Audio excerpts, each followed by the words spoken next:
Hey everybody, welcome back to another edition in our Hunter's Lounge series. This is Mike and Chris with the North Alabama Outdoor Sportsman. We got a special podcast tonight. You know, we laugh, we cut up, and we joke and everything.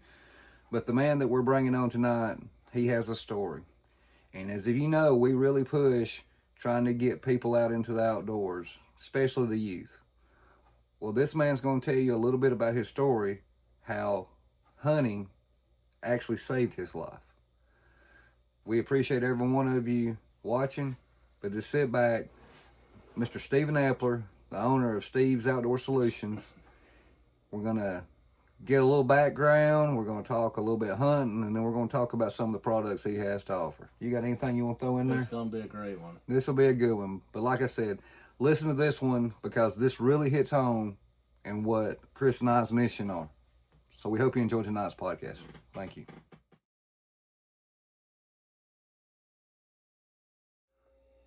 All right. We got Steve. Pretty good. We got Stephen Eppler here on the phone now.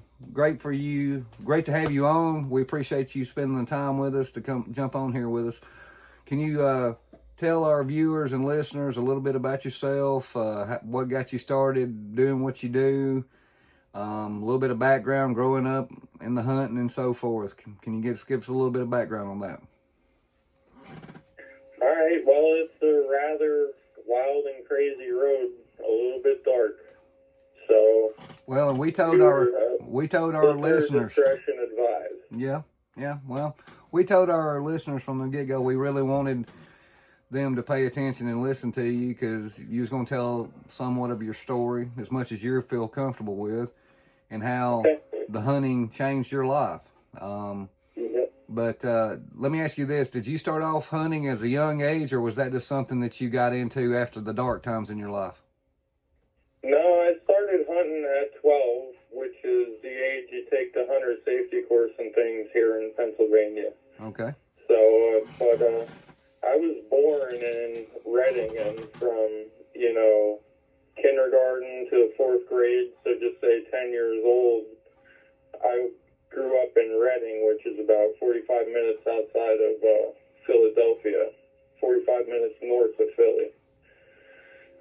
So I was a city kid to start with, and then my mom met my stepdad, and then she married him. We moved up to Kempton on his grandparents' 30-acre farm. So now, in the middle of all that, my mom and my grandmother's always lived with us. They used to have a drug addiction, cocaine. So my entire life, all the way up until I turned 21, I dealt with my mom and my grandmother and a drug addiction. So, my mom never knew her biological father. My stepdad farmed all the time, so he didn't show me. It was a random patient at a place my mom worked, the dialysis clinic, old man Dave, that actually came up, took me under his wing, and took me out there hunting, which I always called him my grandfather after that. He took me deep sea fishing, hunting, fishing in the local streams here. It was a totally different perspective on life for me. It was kind of invigorating at that point with everything else going on at home.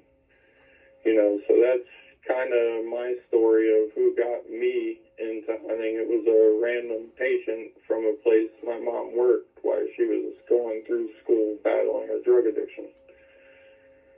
Well, did you start off into deer hunting, or did you start off small game, all of it? I know you said you went fishing and so forth. I mean, was it... Go ahead. It was mainly just the deer hunting and deep sea fishing. Like, those were the two things, outside of one random trip to fish the Great Lakes for, I think it was 3 weeks during the summer.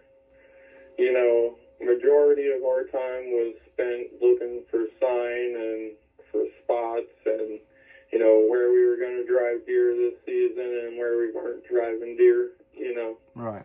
Because back then when I started hunting, it was kind of us guys walking across the hill pushing deer during gun season, Kind of stupid because you got a group of guys walking towards somebody who's shooting, but, that's how we did things here then. Yeah. Yeah. Do you have, we're kind of probably jumping out there a little ahead of ourselves, but do you have a memorable hunt, one specific, or a memorable kill that just stands out above, the rest of them for the most part? I mean, whether it be the experience or what you harvested, is there any particular hunt that really stands out as a memorable one? Honestly, yeah, my first doe, the first doe I ever shot, I was just sitting on the ground on a big oak tree that fell over and massive limbs and stuff all broken. Just the way they fell, he had me sit inside them, and we were sitting there maybe a half hour, and a group of doe came running up at about, 40, 50 yards probably, and one shot I just dropped her. I had a lever action 30-30, Mm-hmm. So, it was a doe that, got my heart racing and really got me into the deer. Specifically the deer. I've never done much turkeys because we mow a lot of turkeys when we mow hay. Right. We try not to, but that's the nature of the beast. Trust me. I'm living here in Alabama. In certain times, hay cutting, we've unfortunately got a few fawns and stuff that was out there bedded down, and you just don't see them, and you hate it, and you feel like you want to sit there and go, well, they can hear you coming. Why would they just stay there? But, it happens. So nothing, we're not going to knock you for that. Because it's awesome to hear about the 30-30. That's exactly, my first deer was a doe and with a 30-30. Yeah, we actually are on some of the hunts we're going to do this year. We're making it a point to take our 30-30s and use iron sights. Just, we may not kill, but it's just for the simple fact that it just kind of brings you back to when we were younger and how we started. When I was, of course, I'm older than Chris, but when I started, you had 30-30s and 30-06s. I mean, that's just anybody that hunted deer, that's basically what they had if they had a gun. You didn't hear nobody with the 7 mags or the 300 blackouts or all these, different calibers. So, of course, back then also, too, you didn't have a ton of people that just had scopes. It was just iron sights and good luck. And so that really brings me back to, I guess, what I call the glory days. Technology is great, but, when you think about what we had bare bones and how I watched men around me with bare bones. No cell phones. No rangefinders, no this, no that, no GPS, no Spartan Fords or anything like that. No $high camo or anything. They're out there in flannel shirts and blue jeans. Heck, I think we had a party line back then. Yeah, I remember those and how it is. But that's a great story. A lot of times it is, you hear the doe. I mean, because that's two of my daughters, they like to hunt and all. And my one, she killed her doe. And I'm sure you probably heard this story, but that's one of a few reasons we started this group. Because when she killed her doe, you had a lot of people congratulating her, but you had some that had to be smart Alex and, why'd you kill one so small, or why, this. But, like I've said hundreds of times, to her that day, that deer was the biggest deer in the world. And it had nothing, didn't have no antlers. I mean, it was just the kill. You see a difference, like when we started out hunting, Stephen, how everybody celebrated what you did, what you killed, you're going to cook it. They're going to teach you how to cook it, teach you how to skin it, blood your face. If you miss, they're going to cut you shirt tail. Yep. To nowadays, how kind of what you see and what you hear about. And is there a difference there in what you see, like kind of I do online? Big difference, especially with the online and social media and all that. I've tried to introduce probably about half a dozen people just in my network alone. One of them continues to hunt, but all of them pretty much told me the same thing when they started hunting. Whoever taught them to hunt or showed them to hunt didn't shoot doe or smaller buck, which to me, that's like one of the things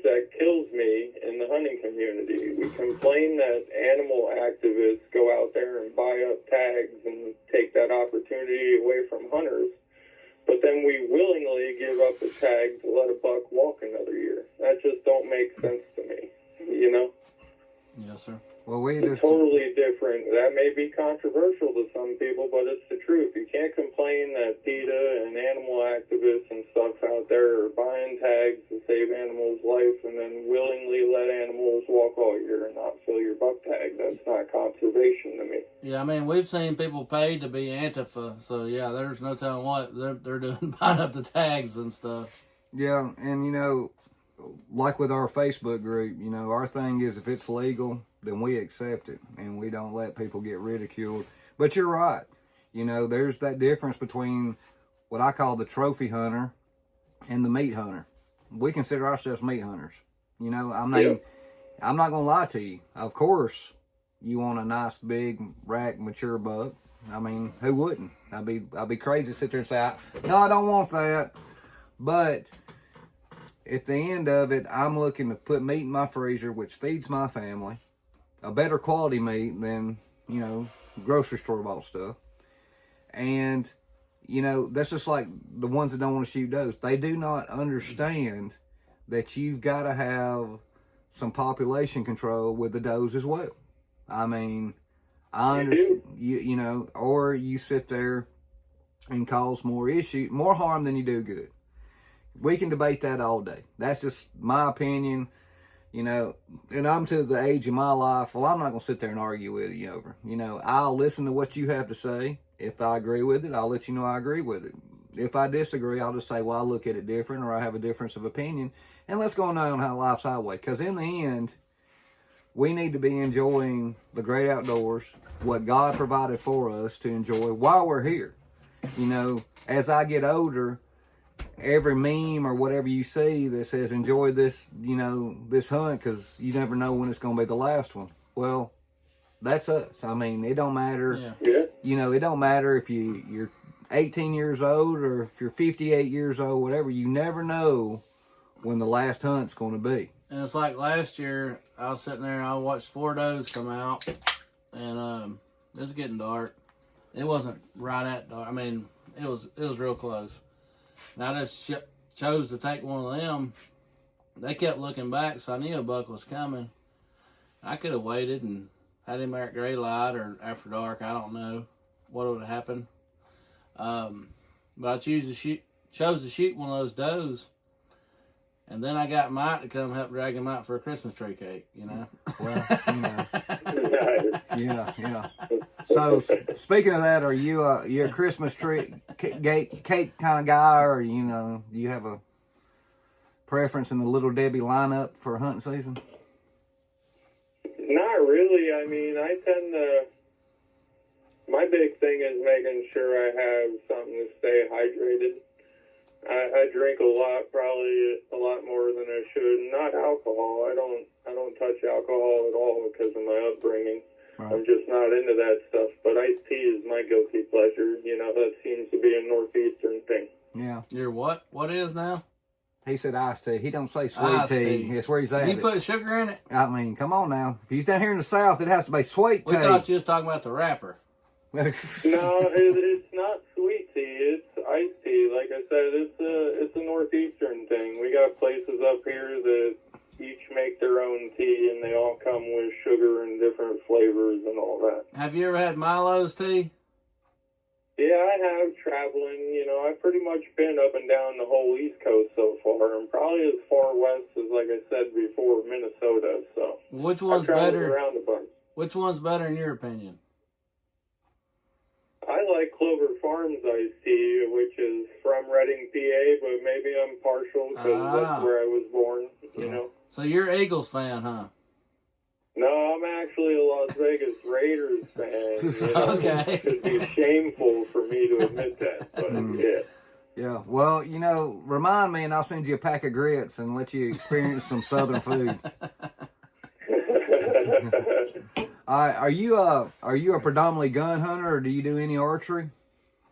Actually, I got into archery a little bit later in my career. You know, once old man Dave had passed on, don't really have any hunting buddies at that point. So I've been archery hunting probably for I don't know, since me and my wife are married, so probably 14 going on 15 years.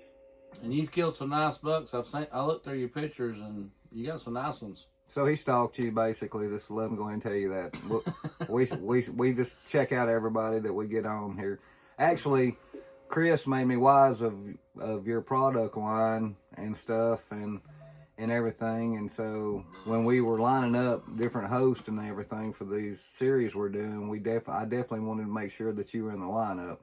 And then, you know, what we're going to get to in shortly, when I heard that, I was like, definitely, this is exactly. Yeah, and they even offered a little discount for the page, too. Yeah, if you're a North Alabama Outdoor Sportsman member on our Facebook group, Steven has gave us a, now it's 10, isn't it?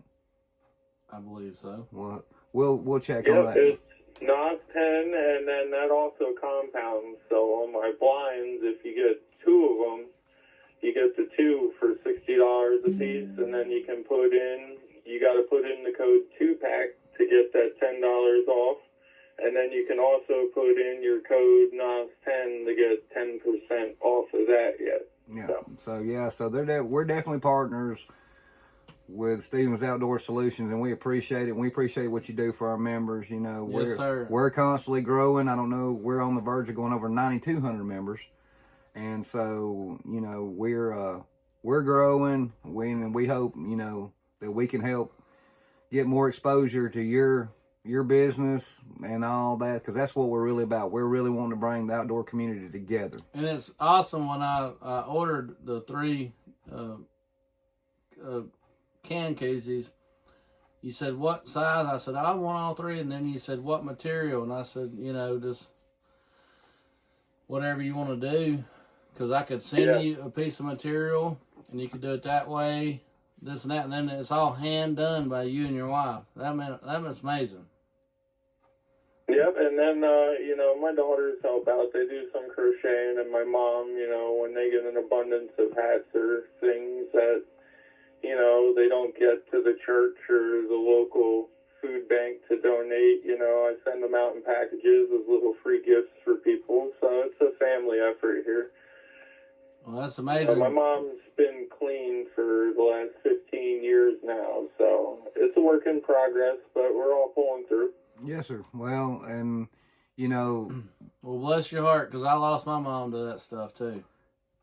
And I've buried... I'm sorry to hear that, buddy. And I've buried friends from it. You know, I actually, my nephew, who was actually named after me, he got messing with it at a young age and served some prison time, got out, went right back into the same ordeal, and then, you know, didn't know where he was. And I got that call one Saturday morning that, hey, you know, your nephew was found dead in this hotel room. And so, you know, he just could not shake it. So, for the people that do pull through and all, we have a lot of respect, but it does really hurt because, like I said, you very seldom anymore hear of anybody who drugs and alcoholism has not affected some way, whether it's friend or family. I mean, it's a lot bigger deal to that.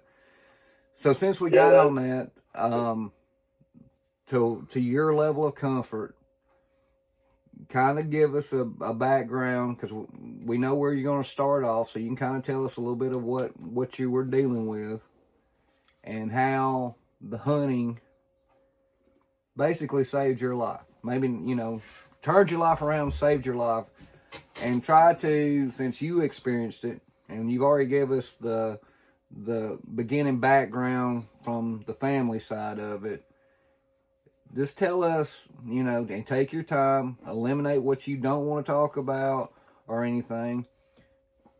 Kind of give the people watching and listening a little bit more about, hey, I'm in this dark place and what that dark place is, and kind of tell them when you started the hunting, what clicked and what switched around, because we're real big into this. I mean, this is just a big thing for us, especially with young kids. And so as much of your story as you're willing to share would be beneficial to anybody that listens? Well, like I said, I was born in Reading, Pennsylvania. From the age of 4 until I was 8.5 or so, I was molested at a babysitter's. You know, my mom's working, doing drugs. At the age of 10, she married my stepdad, and we moved up here to the farm. And then at the age of 12, like I said, she ran into that guy at her work, and he kind of took me under his wing as his grandson and showed me hunting, which was a new look on life for me at that point. You know, with all the mistreatment I've gotten from adults, I really didn't listen to any of them. None of them. And it took him a little while to get my trust, you know, to where, you know, I was okay with just going hunting with him and going and do those things with him. And it was up until I shot that first doe that it clicked, and I knew he wasn't here to hurt me, you know. So from that point on, it was a totally different perspective for me, you know, as far as grades in school. They went up, you know, hitting honor roll. You know, I was on a roll, 12, 13, 14, you know, doing pretty good. You know, found out I had Lyme disease, you know, and probably had it for a good 2 years from hunting, you know, deer ticks. Mm-hmm. So I had to have a PICC line put in my arm to get the medicine directly to my heart, you know, to cure the Lyme disease, because I think it was about 4 months of the horse pills they give you to take, and it wasn't taking it away. Right. In the middle of all that, you know, turned 15, you know, it was January, so it was right after Christmas. Our house had burned down. So at that point, you know, I'm really down on myself because I can't do nothing. I have this PICC line in my arm, you know, and now the house, the 150-year-old farmhouse we were living in, just burnt to the ground, you know, and we're just staying in this hotel or that hotel for the time being, you know. And then out of nowhere, old man Dave died, which was to be expected. He was getting dialysis treatment for kidney failure. You know, it was just wrong timing for me. You know, way wrong timing for me. So we were renting a local farmhouse out here until we got our house rebuilt. And at that point, you know, hunting season was over. Old man Dave died. I had this PICC line in my arm and getting picked on at school. I got my mom and grandmother who were dealing with their drug addiction. I just didn't want to be here and do it anymore. So one day, my mom and everybody was away. I just decided to throw myself down a flight of steps, and then they come home and find me laying at the bottom. You know, that was the first time I attempted suicide. You know, it was just a really low spot. But, you know, it wasn't my time, and it wasn't meant to be. I got back out there, you know, went back to it, you know, stayed engaged, found some other people to hunt with, and kept after it. And it was really, at that point, the connection I had with Dave through hunting that kept me alive and going. It was the only place in the world where I found peace, or like I could talk to somebody who was listening to me, and that's really what drove me to just be okay sitting in dead silence for 6 hours in the deer wood. It's the only place I get peace from my PTSD. Right, right. Well, that's very understandable. That's very understandable. It's very common to me that, you know, to go out there and be in the tree stand or just out in the woods in general, just sitting there, you know, talking to me and God, talking about the things in the world, you know, what may be weighing on your mind, and it just seems like it brings a calm, you know. So I fully understand what you're saying with that, you know, that aspect of it. The support system that you built around you to try to fight all the demons that were coming at you. And trust me, I've had trials and tribulations through my life as well. And it seems like you get through one roadblock and there's another, and then there's another, and you're like, where's this end? Where's the end of this tunnel where the light's supposed to be? Because it seems like I'm fixing to get to it, and then there's another dark spot. Yep. Was there, if you have one thing that you could tell someone who may be in a dark place like where you was, of course we're going to sit there and say, hey, get out in the outdoors and all, but what could you tell them to try to help uplift them, to let them, know for a fact that there is light at the end of that tunnel? You've lived it. What would be your advice? Say, for instance, you had a young person who was struggling with substance abuse. What would you tell them if you were talking to them face to face to try to help them? What would be the bits of information that you would tell them to try to turn their life around?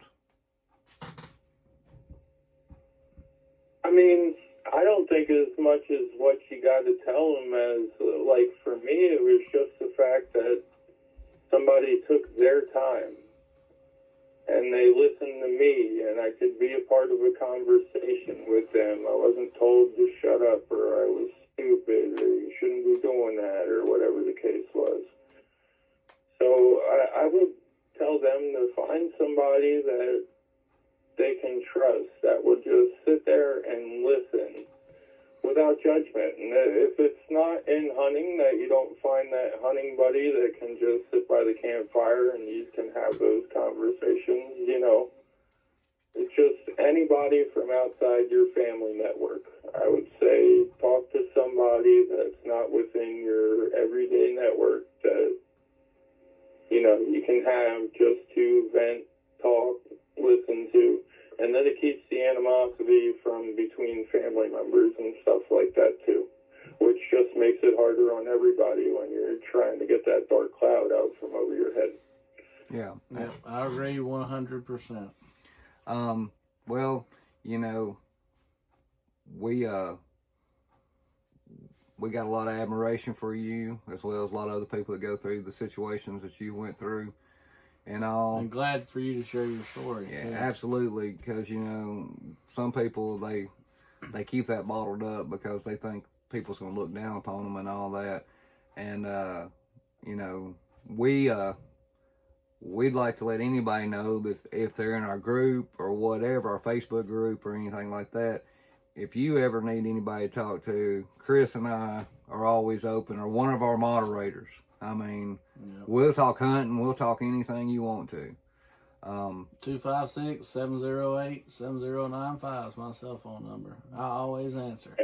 So, and they can always reach out to me too on Messenger, or if you look me up on Google, that business number is my cell phone number. So that's a number directly to me. And if I don't answer, it's probably because I'm on a tractor. Leave a message so I know you're real and it's not a scam, and I will call you back as soon as I see it. Yeah, and I wish, for our members and all, whether it's on the YouTube page or a Facebook group or any of our other social platforms, if you get a chance to help someone, please reach out and help them. Because it could save their life. I mean, you got a prime example right here in this podcast tonight. If it hadn't have been for old man Dave, we don't know if Stephen would be with us. Very well could have been, but you just never know because you don't know how much further he would have fell. So, this is not our normal podcast, what we do, but if you can help somebody, help them, whether it's, being a support system for them, trying to help them and then, get the help they need or what have you. Or dragging their deer. That's another story for another time. But, try to help people, and if you're a hunter, fisherman. And congratulate them for the doe. Always congratulate. Don't knock somebody. I mean, if it makes them happy, then go with it. Don't go with the, oh gosh, should have waited another year. Oh gosh, why'd you do this? Why'd you do that? Because in the end, nobody's happiness about a deer kill is any more important than the person who did it. Exactly. You know, Yeah. and that applies to a lot of other things, not just hunting. I mean, you know, just like your children get good grades, you praise them for it. You don't, you know, and if they do something good, some accomplishment, you praise them for it. Now, I will say there's a difference, in my opinion, of praising them and then putting them on a pedestal. Okay? Totally. You know, and I've seen that. I saw that as my daughters grew up and everything. I always praised my daughters for what they did good, but I never wanted them to be on a pedestal to think that they're king or queen, you know? So, like I said, that's my opinion. My daughters That's daughters. kind of how I do the chore money thing with my kids, because, you know, I remember my daughters are 11 and 12, so my oldest is starting to get that mouth on her, you know, at that puberty stage. Right. And she thought every chore she does, she earned money for it. And I was like, no, that's not how it works, kiddo. Mm-hmm. And she says to me, well, what do you mean? I said, you don't get chore money for doing the things like you would have to do if you lived on your own on a daily basis. I said, you get chore money for doing the things that's not required of you, that you willingly give up your time and put the effort into and go above and beyond. That's what you earn chore money for, which really made her get involved more in the church and volunteering in the youth group and all those things, you know. So now you can't just, you know, it's good to praise them, but, like, you got to keep the fire under their butt to keep them moving forward, you know. Yeah, exactly. Well, like Chris said, we appreciate you telling that story about that, and now let's get back onto the hunting. Yeah, not to switch subjects. You hunt kind of in the mountains up there, don't you? Yeah, I'm in a nice little pocket here. I'm right on the Appalachian Trail where we are here. Okay. You know, I'm surrounded by Hawk Mountain Sanctuary, which is supposed to be private, but it's state-funded, one of those type deal, which is, you know, a raptor preserve for all your hawks and vultures and things of that nature. So okay. that you can hunt with a permit. And then there's a few thousand acres of state forest and state game lands right here around me, too. So okay. we only own 30 acres, and none of it's woods. It's all pasture and open field. All the woods around me are state forest. So I've been hunting public land the entirety of my hunting career, pretty much. Okay, and what have you learned starting out that kind of you've keyed in on that's made you a more successful hunter from hunting that type of terrain and situation? Well, I can tell you they don't always run downhill towards water. I can tell you that. Yeah. I've tracked wounded deer uphill, like hills that goats would be jumping on, you know? Right. So, no, that theory is not always true. Yeah, I got you. When you get ready to go hunting, do you take in moon position, moon phase, or do you take into consideration any of that? I really don't, man. I mean, kind of what Dave's theory on hunting was, I kind of try to hold true to it. Like, I love hunting, and I love hunting to death.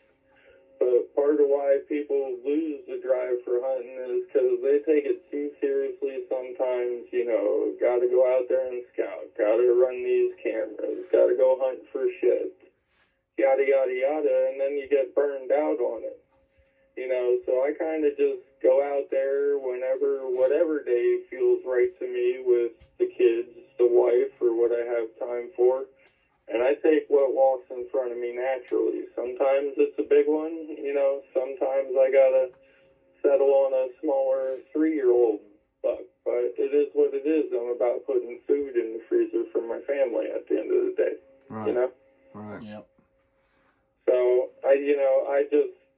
do I get excited to go hunting? Yes, it's the only thing I want to do in the world. But just getting out there ain't good either. I've hurt hunting spots that way by just I got an hour and a half until the sun goes down. I'm going to get out of there. And then you don't see deer in there again for 4 months or whatever because you burned out that spot. Now Dave's method.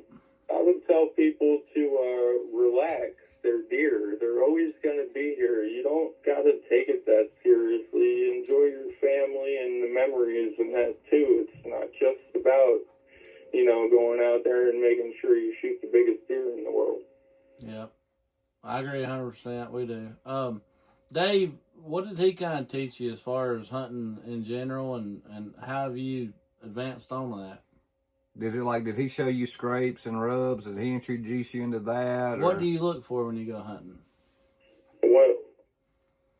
What I look for is up here is a south-facing hillside because I'm kind of in a hole, and there's I think it's 800 or 900 feet of elevation change from where I am to the top of the mountain, which is only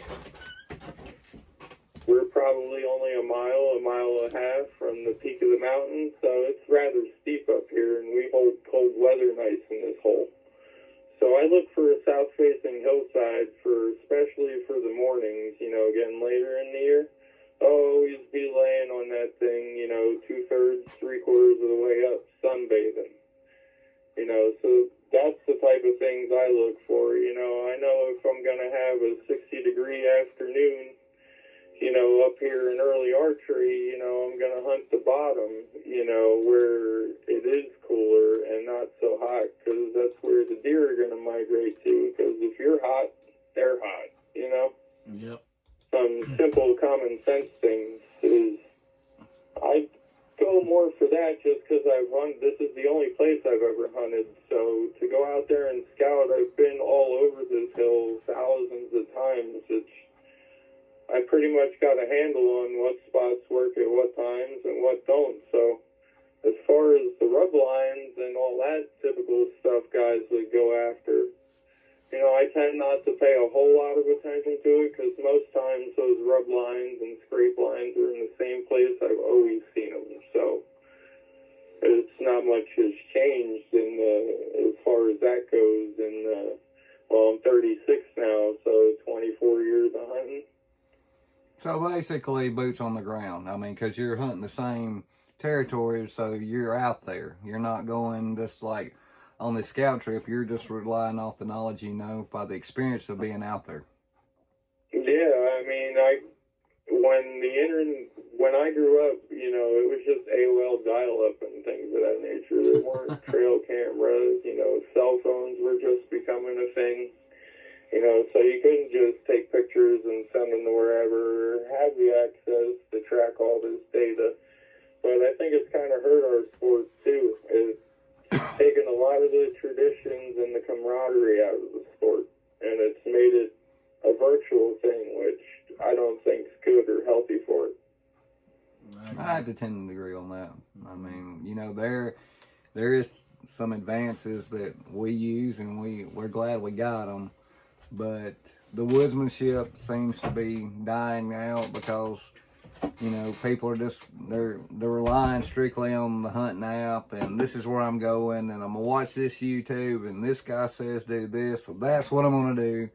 And there is no one specific correct way every time. There's too many factors, you can't just sit there and say, here's 10 rules to hunting and live, that's strictly it for every piece of property that you're on because things change, Yeah, and the conditions. Last year, did y'all have a drought up there? What's that? Did y'all have a drought up there last year? Yeah, we did, and we're actually, it's still dry here now. We got a little bit of rain today, but yeah, my pond's probably still half empty. Okay.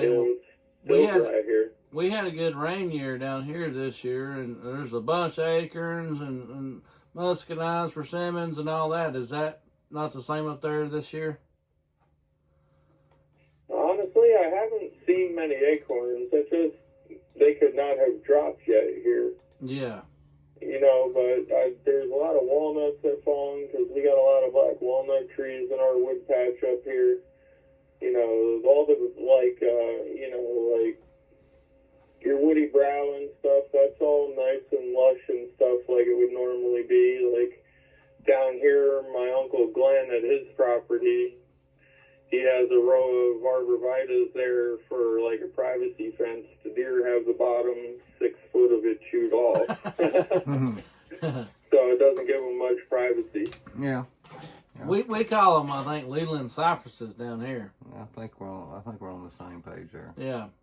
Y'all use a technical term up there.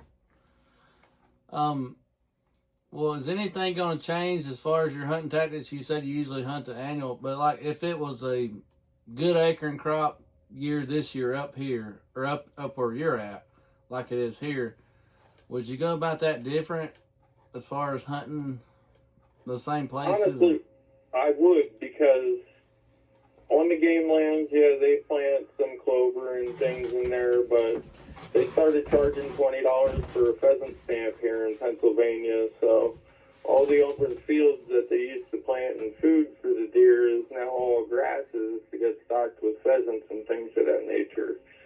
So I've seen, probably wasn't last year, I'd say probably the year before, there was a good acorn crop up here. And because they don't have no food planted down low for them, they just weren't coming down off the hill. You know, I had to go up the hill probably a good 2 miles till I started seeing good deer signs and, you know, tracks and paths running with a bunch of hoof prints in it and droppings everywhere. They weren't coming out of the woods. They had no reason to come down. So that year I remember it was me and my buddy Harry and probably a good hour and a half of dragging, you know, at least to get a deer out of there. And I regretted it after I shot it because it was just a doe. There was like no reason I had to shoot it that high on the hill, but I did. Well, you was dragging it downhill. Drag it out. You was dragging it downhill, correct? Yeah, I'd be dragging it downhill, which was the good thing. Yeah. You know? And because it's state forest, there is an access road for them to come in and be able to do search and rescue up here with the Appalachian Trail. So at least the dragging path is clear, you know, it's not through brush and all that all the way down. Is most of y'all's roads up there on the bottom or on the top? All of our roads here tend to go up, I don't know, probably about halfway or so, and then there's a cul-de-sac or a turnaround point, and then they stop there. Sounds about right. Yeah. Yeah, I mean, that's around here, that's what it is. You know, they get to the really steep part where it starts to go up to the peak, and that's where the road stops, and it's just a cul-de-sac then. Okay, so y'all usually come in from the bottoms, huh? Yeah, it's always from, I'm literally in the bottom of the hole, so all my hunting is hiking uphill and dragging downhill regardless, no matter where I go. Okay. I mean, yeah, there's some valleys I could hunt in. I'd have to drag a deer up over a hill or something to get back to my place, but most of my dragging is all downhill. Okay. Can you tell our listeners anything you've learned from hunting the big mountains, coming up from the bottom, say in the morning, afternoon? Is there anything that clicks there, like how you go about it and what we could learn from that? Which we don't have those big of hills, obviously, but. Well, the best thing I've learned how to do is not be going in there in the dark, making a bunch of noise and commotion, trying to rush to get into your spot and get set up before the sun comes up. I've chased more deer trying to get in there before the sun comes up than you don't see anything after the sun comes up. That's where now I wait until I actually see the skies start to break up and the sun start to rise before I start walking in. And most times you can pick out the first set of deer you would potentially jump, and you know, I've managed to harvest a lot of deer just that way, taking my time, walking in with the sun partially up already, and on your hike into your spot, you already got your deer, and you don't got to climb up in the stand or climb in the blind or anything. You're just dragging a deer back downhill. Okay.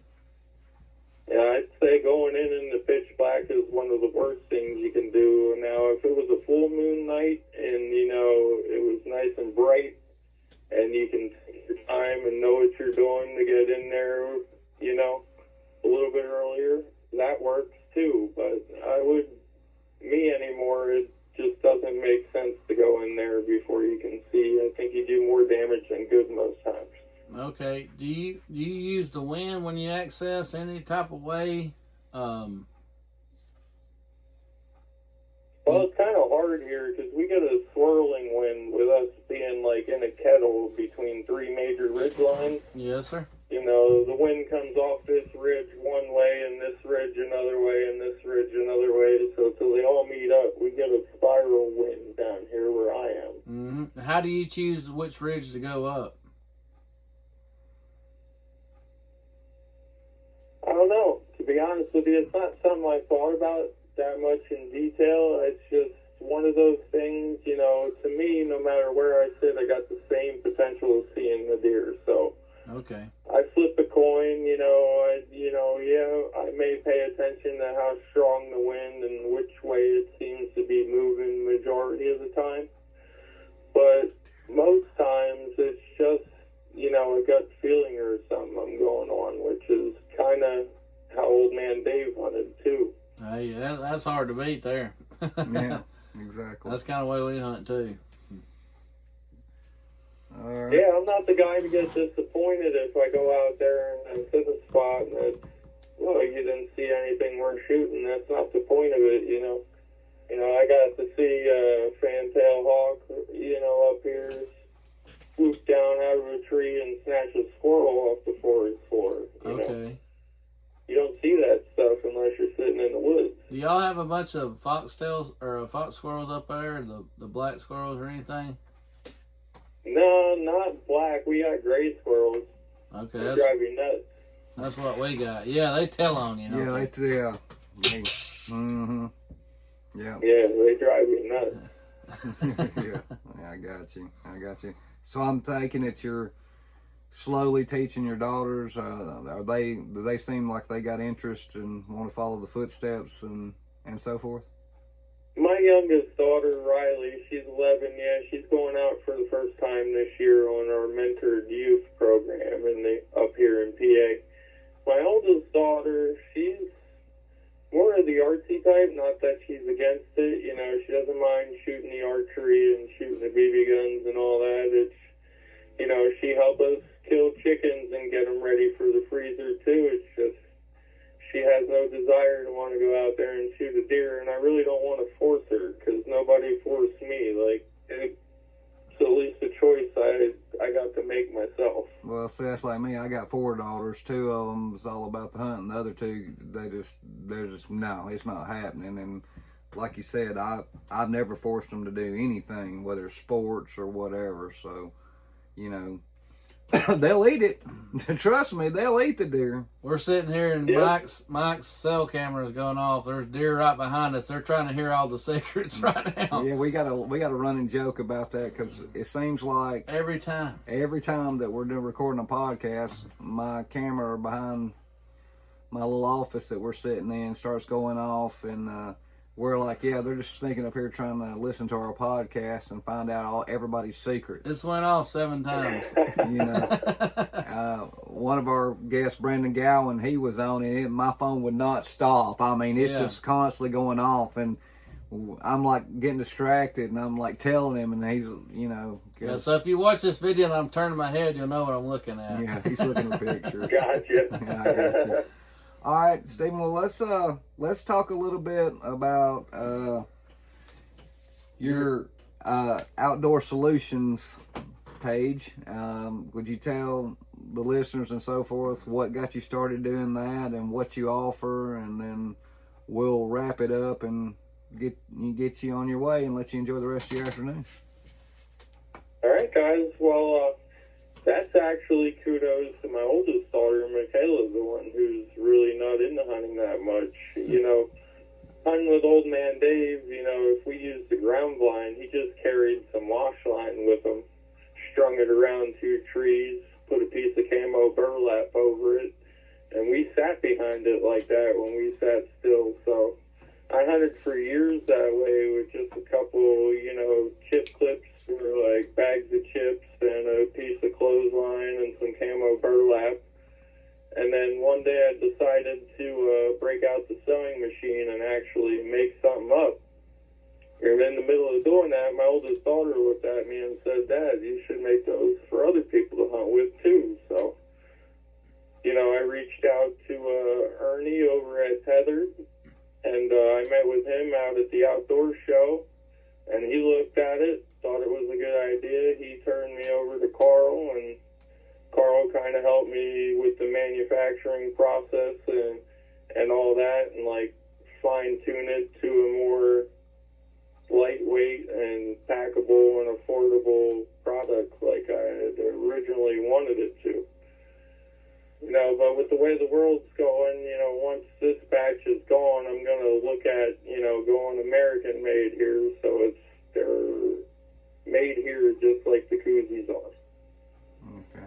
Because the first batch of them I got made overseas, so, but, first run, you tend to work out all the kinks on the first run. Oh, absolutely. And your product, you keep selling it, you're going to eventually want to evolve and change and stuff. I mean, nothing lasts forever, as they say it. I mean, you're going to change something. There's going to be a better material or something. No, we got plastic cars now, not metal. Now, Yeah. Kudos. I hope you get it over here in America, because if it's over in some of them countries, them tariffs would eat you alive. Yeah.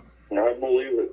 So I know I get some complaints. Last year we did a couple trade shows because I only got them from the manufacturer, not this past August, but the August before. So I did some trade shows right before the season, and people thought, kind of cheap material or whatever, and it's like for $30 and something that weighs not even a pound.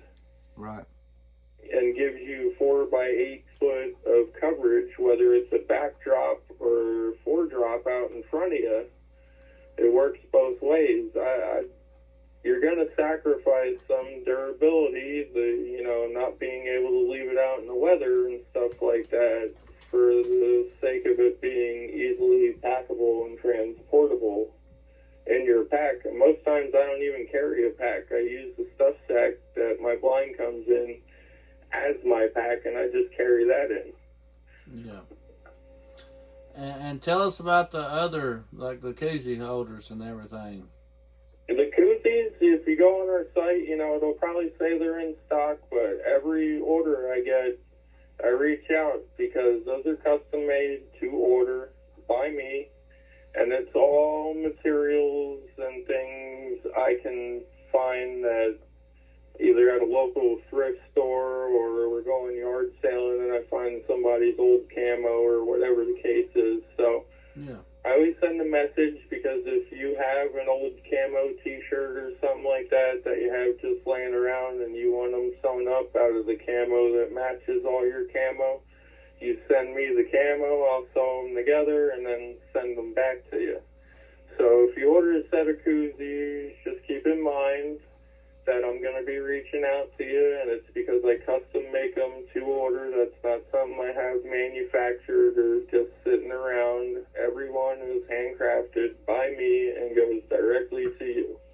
And you My wife handles all the packaging and the shipping and keeping track of the books and stuff like that, but as far as making the products or the manufacturing, that side of it's me. And you sent me a boggin extra in my order. Yep. And my wife's going to Yep. wear that. Now, what do y'all call them up there? Is it a boggin? No, we just call them a beanie. That's what I thought. Okay. All right, Stephen. If anybody wants to look at your products, what's the website? Your best. What is it? It's stevesoutdoorsolutions.com. All right, Okay. and we'll put that. And in do you the have a description. Facebook page? Yeah, we do. I mean, people might think it's a scam because I'm not the one for the social media and that. So if I share anything, it's, we did an advertising deal with Trekking Outdoors, so I'll share their stuff, or, just random hunting stuff. I don't do much content myself. I got the beef cattle farm here and a wife and 2 kids. I got enough other things to keep me content. Yeah. No, trust me, I run a business and got a mini farm and do this and try to hunt, try to fish, and he still gives me heck on that. Yeah. So, but hey, Stephen, we appreciate you coming on tonight and telling your story, sharing your products. Like I said, we'll link your website down in the description for this video, and we have the Facebook and everything. Yeah, we'll promote it, and of course you'll see it pop up on our Facebook group. Which, like I said, guys, we're almost to 9,200, and we couldn't do that without the support of people. So, like I said, we appreciate you coming on. We'd like, maybe after hunt season, to get you back on, and maybe we can sit there and talk about successes we've had this season. Well, thank you guys for having me on. I appreciate the opportunity. And like I said, if anybody needs to talk to somebody, you can always reach out to me. If you're looking to hunt some public in Pennsylvania, you can reach out to me. You know, I appreciate the competition. I think that makes us better hunters. So anybody that thinks they can come here and do it better than me, I'm all ears. All right, Southern boys, you just got called out. Hey, thanks again, Steve, and we appreciate you, and we'll talk to you soon. Have a good night, guys. Yeah, thanks a lot. Well, guys, we hope you enjoyed that podcast with Stephen Eppler. Great guy. You heard his story. Check out his products he's got at stevesoutdoorsolutions.com. We will link it down in the description below. Help support someone who's trying to make a difference in people's lives. If you like this podcast or any of the other ones and you're not a subscriber, hit that subscribe button. Let's ring that bell. Leave us a comment. We're open. You know, we'd like to know what your thoughts are. If there's something that you would like to ask. Yeah, argue with us. We ain't had one of those in a while. We like to argue, Yeah, so, but anyway, we appreciate y'all, and we'll see you on the next one.